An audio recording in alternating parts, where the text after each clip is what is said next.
एक नया रहस्य, एक नया इतिहास और साक्षात भगवान के दर्शन। जी हाँ, आज हम आपको दर्शन कराने वाले हैं एक ऐसे स्थान के जहाँ पर स्वयं भगवान अपने होने का लगातार भक्तों को एहसास कराते रहते हैं। जी दोस्तों, आज हम आए हुए हैं फिरोजपुर सिद्धपीठ शिव मंदिर है यहाँ पर, और इस शिव मंदिर में बहुत सारी विशेषताएं हैं। इसके बारे में बहुत सारी मान्यताएं हैं।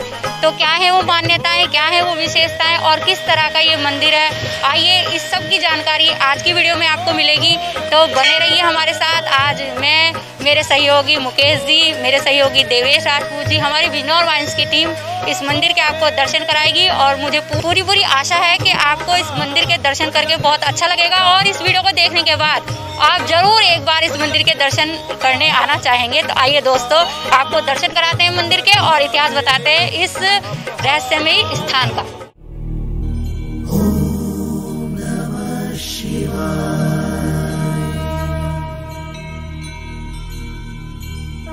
तो दोस्तों, आज हम मंदिर के प्रांगण में खड़े हुए हैं इसमें, और इस स्थान को बताया गया है ऋषि दुर्वासा की तपोस्थली। जी हाँ, वही ऋषि दुर्वासा हैं जिन्हें काफी क्रोधी माना जाता है। तो ये स्थान उन ऋषि की तपोस्थली रहा है। सब बताइए कि यहाँ पर महर्षि जो है दुर्वासा की मूर्ति लगी हुई है। इधर मुझे लग रहा है ये गांधारी है और इधर, अच्छा, तो इन जो प्रतिमाएं लगी हैं इनका रहस्य बताइए, और ये बताइए कि इसे क्यों कहा जाता है कि महर्षि दुर्वासा की तपस्वी रही। ये हमारा जो मंदिर है, ये महाराज जो हमारे दुर्वासा मुनि जी है, ये बहुत प्राचीन समय में इतिहास में उल्लेख है हमारे ग्रंथ में। ये बहुत क्रोधी स्वभाव के गुरु जी थे हमारे, और ये भगवान शिव के अनन्य भक्त थे। तो ये उन्होंने यहाँ हमारे जो दुर्वासा मुनि थे, ये उनकी पूजा स्थली है, तपस्थली है, यहीं पर पूजा करते थे, यहीं तप करते थे। और जब महाभारत का युद्ध हुआ है, तब माता गांधारी और कुंती जो पांडव और कौरव की माताएं हैं, ये यहाँ पे विजयश्री का आशीर्वाद लेने के लिए गुरु जी के पास आई थी। अच्छा, यही वो स्थान है? यही वो स्थान है जी।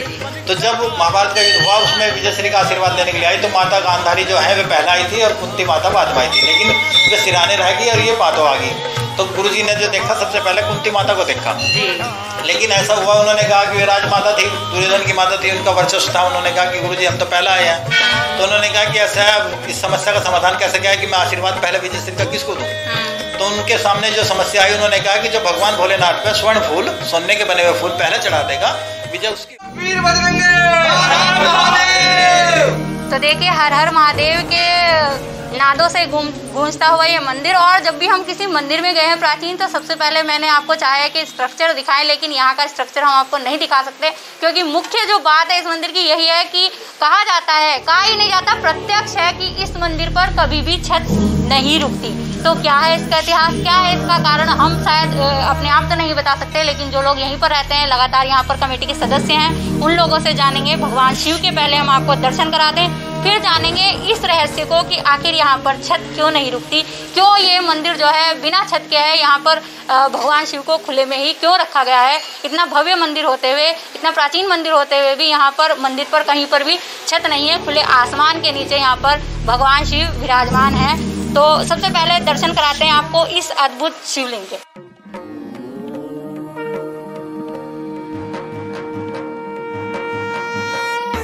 कितना अद्भुत दिखाई दे रहा है, लग रहा है आपको भी अद्भुत ये शिवलिंग? सर ये बताइए कि जैसे ये मंदिर इतना भव्य बना है, काफी सारे बड़े परिसर में है, लेकिन मंदिर के ऊपर छत नहीं है, खुले आसमान के नीचे मंदिर, तो इसका कारण क्या है? ऐसा है जी, जय भोले बाबा, जय भोलेनाथ। हमारे जो महाभारत काल का समय है, उसके समय से भगवान भोलेनाथ जो उससे भी अति प्राचीन समय से है, तो स्वयंभू प्रकट है भोलेनाथ हमारे। तो उस समय से वो है कि हमारे पास छत क्यों नहीं है, कि वहाँ से वर्णन आता है कि जब महाभारत का युद्ध हुआ, तो माता गांधारी और कुंती जो दुर्वासा मुनि हमारे जो ऋषि हुए हैं, तो उनके पास विजयश्री का आशीर्वाद मांगने आई थी। और जो विजयश्री की जो आशीर्वाद की जो स्थली है दुर्वासा मुनि की, वो यहीं पे है। भगवान जो भोलेनाथ का जो पूजा पाठ करते थे दुर्वासा जी, वो यहीं पर करते थे, यही उनका आश्रम है, यही उनका अमन कुंड है। तो उनसे जब विजयश्री का आशीर्वाद मांगने आई, तो उस समय भी छत नहीं थी। भोले बाबा का पता नहीं क्या वो था ये अपना, कि उनका संपर्क सीधा स्वर्ग लोक से है, पता नहीं शिवलोक से, अनंत लोक से कहाँ से है। तो जब उन्हें आशीर्वाद मांगने आई, तो दुर्वासा जी ने कहा कि भाई जो इस पर स्वर्ण फूल पहले चढ़ा देगा, उसकी वजह से होगी। अब इस पर छत तो पहले थी नहीं जी, तो उन्होंने कहा भाई जो स्वर्ण फूल पहले चढ़ा होगा उसकी वजह से होगी। अब दुर्वासा की ऋषि के जो वरदान को लेके उन्होंने कहा कि अब कैसे करा जावे। तो गंधारी जो थी दुर्योधन की माता, वे तो बनवाने चली गई, उन पर तो सब कुछ राजकोष था, कुछ था। माता कुंती जो थी, जो पांडवों की माता थी, वे वनवास में अज्ञातवास में काट के उनके पास स्वर्ण मुद्रा यार ये सब चीज़ नहीं थी जैसे बनवाया जा सके।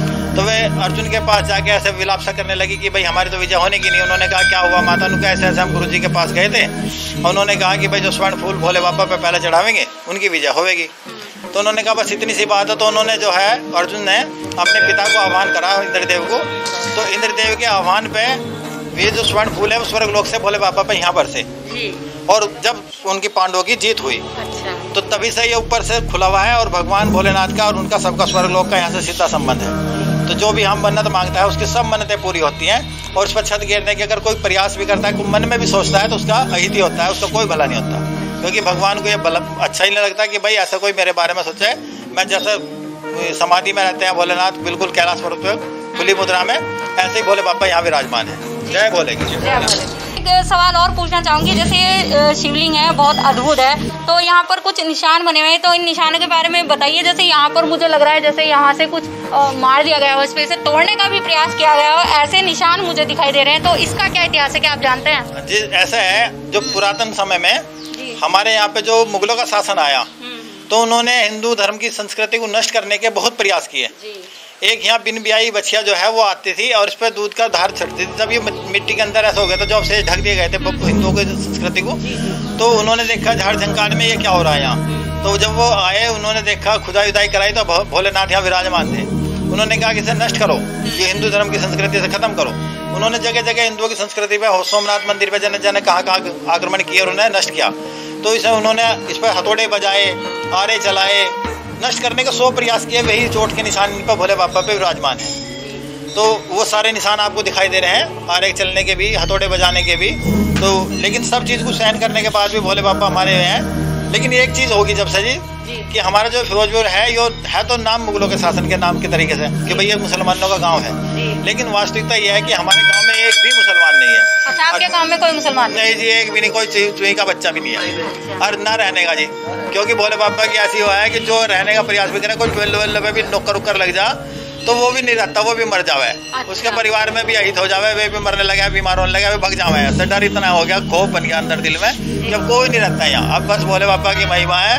और जो है हमारे गांव में ऐसी वो है प्रभु की वो कि ना तो हमारे गांव से कोई बच्चा चोरी हुआ जी, ना किसी की ऐसी कोई अकाल हुआ, ऐसी मृत्यु है, ना कुछ है। भोले बाबा की ऐसी कृपा है। अब जय जय भोले बाबा कहो जाओ और अपनी जिंदगी का मौज ले जाओ। प्रत्यक्ष प्रमाण यही है कि मुगल काल में जो मुस्लिम लोग थे उन्होंने इस शिवलिंग को हानि पहुंचाने का प्रयास किया, तो आज ये हाल है। भगवान शिव का ऐसा प्रकोप है कि इस गांव का नाम मुस्लिम नाम पर होते हुए भी फिरोजपुर जैसे नाम है, तब भी यहाँ पर एक भी मुस्लिम जो है निवास नहीं कर सकता। ऐसा प्रकोप है यहाँ का, जो हमें यहाँ के ग्रामवासियों ने बताया। तो